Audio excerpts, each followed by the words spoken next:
আপনার তো অফিসে যেতে এখনো দেরি আছে, আর এদিকে এমএলএ সাহেব খুব ব্যস্ত মানুষ, তাই ওনাকে আমি আপনার বাসাতে নিয়ে এলাম। ওকে, আপনি ওকে আমার অফিসে ওয়েট করতে বলুন, আমি এখানে আসছি। ভিডিও করছি প্রতিদিন দেখা কোনো কারোর জন্য অনেক করে যাবে না, বরং তাদের দেখা পাওয়ার জন্য জনগণকে ঘন্টার পর ঘন্টা অপেক্ষা করে থাকতে হয়।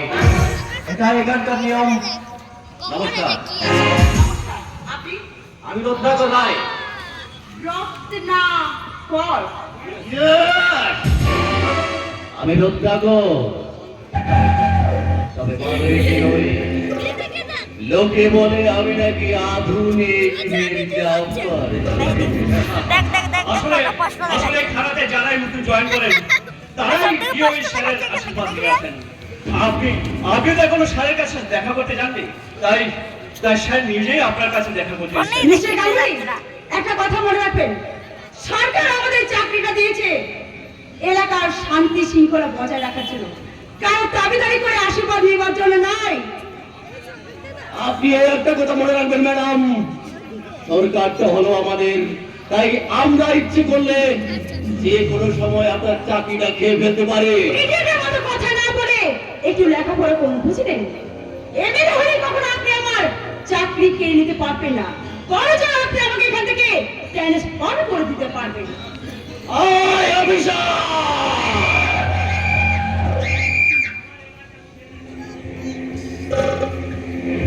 আমার এলাকায় আমি যেটা করবো সেটাই ঠিক, আর আমার বিরুদ্ধে চোখ তুলে থাকলে আপনার চোখ তুলে আমি তুলে নেবো।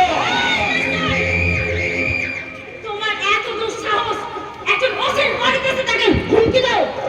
মিস্টার গাঙ্গুলি, আপনি ওকে এক্ষুনি অ্যারেস্ট করুন।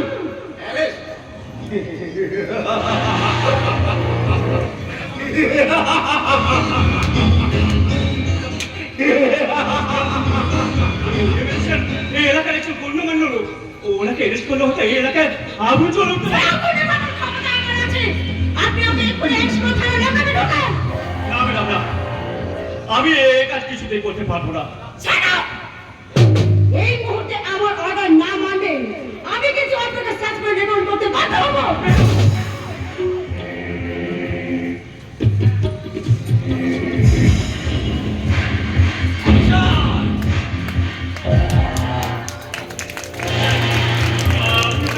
আমার বাবা তোকে অ্যারেস্ট করে দিল আমি আইনের গোলাম, তাই আইনের কথা মানতে আমি বাধ্য হলাম স্যার।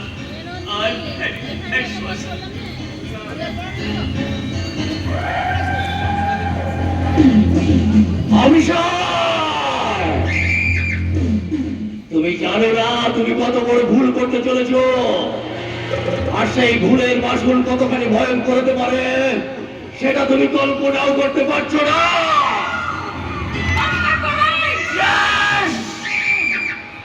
আমি রত্নাকর, তবে মানবে কি নই, আমি নাকি আধুনিক মির্জাফর, আর আমি কতখানি বড় মির্জাফর সেটা আপনাকে আমি প্রমাণ করে দেখিয়ে দেবো অফিসার।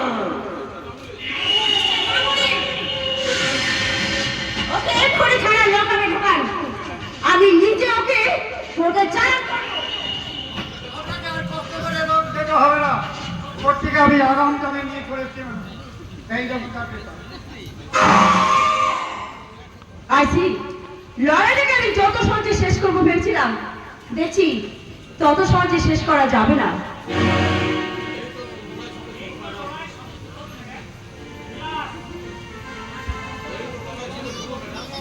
এই তো সবে লড়াই শুরু হলো ম্যাডাম, এবার দেখো কার কত রক্ত খাওয়ানো হয়। হ্যাঁ ভাই ভাই, এবার কি উনি জিততে পারেন না আইন আমার আদালতের উপরে? মিস্টার গাঙ্গুলি, ওকে আপনি ছেড়ে দিন।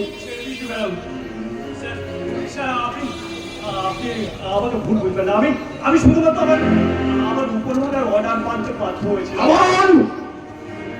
আপনি আপনার ওই উপরওয়ালার পা ধরে পড়ে থাকুন, এবার দেখবো কোন উপরওয়ালা আপনাকে বাঁচায়। আপনি শুধু শুধু আমার উপর রাগ করছেন স্যার।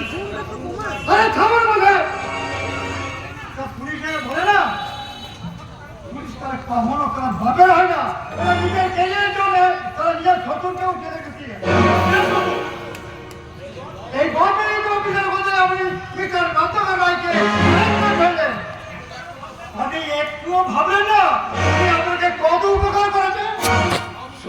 উপকারের মাসুল আমি ঠিক উসুল করে নেবো বিলার পাবো। আর এই অফিসারকেও আমি ছাড়বো না। মিস্টার ভাই, আয় অফিসার, একটা কথা কান করে শুনে রাখুন, আজ পর্যন্ত কোনো অফিসার আমার সামনে উঁচু গলার কথা বলার সাহস পাইনি। আপনি আমাকে অ্যারেস্ট করার দুঃসাহস দেখিয়েছেন।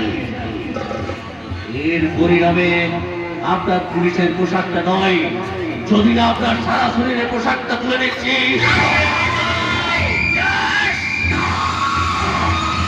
আমি রত্নাকর, তবে বাল্মীকি নই। লোকে বলে আমি নাকি আধুনিক মির্জাফর। কথাটা মনে রাখবেন।